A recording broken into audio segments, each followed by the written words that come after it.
Pitching in both parks this year joins us now, Daniel Bard. One thing different, and it has been talked a lot about this offseason, the potential of the move to the starting rotation. How did that change your offseason, Daniel, or did it all? Are you different today than you would have been at this point a year or 2 years ago? I built up the pitch count a little bit more. I started throwing bullpens about 2 weeks before I normally would, but still just eased into it. The lift and the running all pretty much stayed the same. I mean, I think it's in spring training is where the relievers and starters kind of start separating themselves. So not too much different. You know, it's more the mentality change going in. Well, one of the things, and we were talking about this off camera, the Baltimore Orioles, for instance, who were the most successful team in the 60s and 70s developing pitchers, always took their young pitchers, had them start in the bullpen. Dennis Martinez, Mike Flanagan, Scott McGregor, people like that.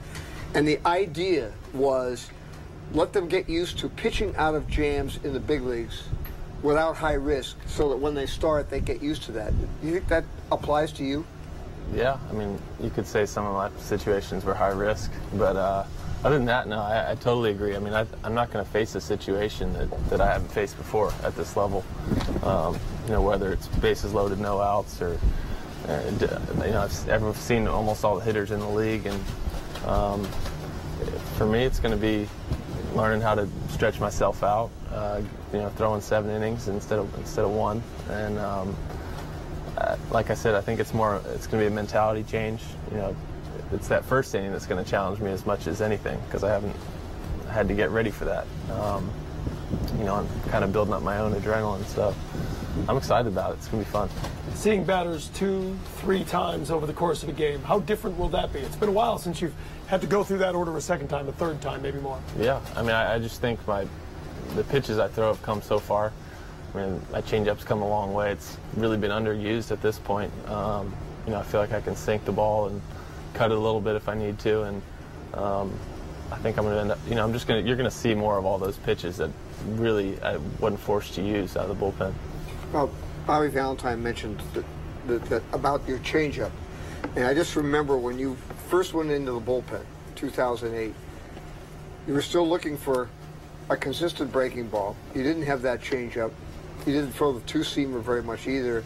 I mean, would you say, is it fair to say that you're essentially a very completely different pitcher now than you were when you first went to the bullpen? Definitely. I mean, even when I was drafted as a starter and you know, was a starter in the minor leagues, I was essentially a one-pitch guy. I could spin a breaking ball, but maybe 1 out of 3 was any good. And I rarely use a changeup, you know, twice a game if I'm starting. So to look at that to where I am now, I mean, my fastball got me to the big leagues, and then the big leagues is where I learned to pitch, and I think I'm still learning to pitch. But it's, you know, you can't get through the league more than one time in a season without having good off-speed stuff. So the slider obviously came first, and that's become you know, an out pitch for me, a strikeout pitch, and changeup to me is not far behind it. So I'm excited to use it, you know, against righties, and it's gonna be fun. You haven't thrown more than 75 innings in a major league season. How much wear and tear and what are the concerns trying to double that, go 150 or more innings as a starter this year? What will that mean to you physically? I'm not thinking about the innings as much as the guys I've talked to that have made this switch in the past. So even talking to McClure, he said it never crossed his mind when he made the change. And I just think 75 innings out of the bullpen is a lot of wear and tear on an arm. I mean, you're basically throwing every other day. When I'm pitching with a sore arm, probably 2/3 of my outings last year. And that's just something you deal with as a bullpen guy. So I think going to 150 to 200 innings, it's going to be tough on my arm, but in a totally different way. But I don't think it's going to be any tougher. I think, like I said, I mean, I think it's just going to be a different kind of wear and tear. Well, you do have the ability to prepare, to warm up. Right? And when you're in the bullpen, sometimes you may have to. It's 10 pitches and you're in. I mean, I don't think that's going to happen as a starter. So no. If it does, we got problems. A little issue here. Bobby Valentine was telling us Kelly Shopping was bragging about your changeup, seeing that pitch as a hitter from another team and one of the guys.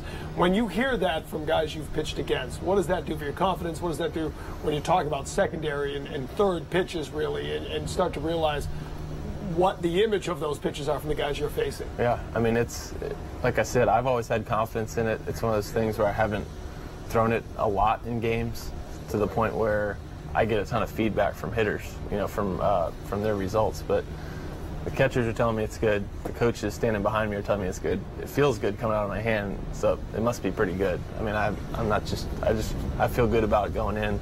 I mean, it's a reliable third pitch for me. I'm not experimenting with it. It's something I've thrown my whole life. So I think it's just gotten to the point where you're going to see more of them.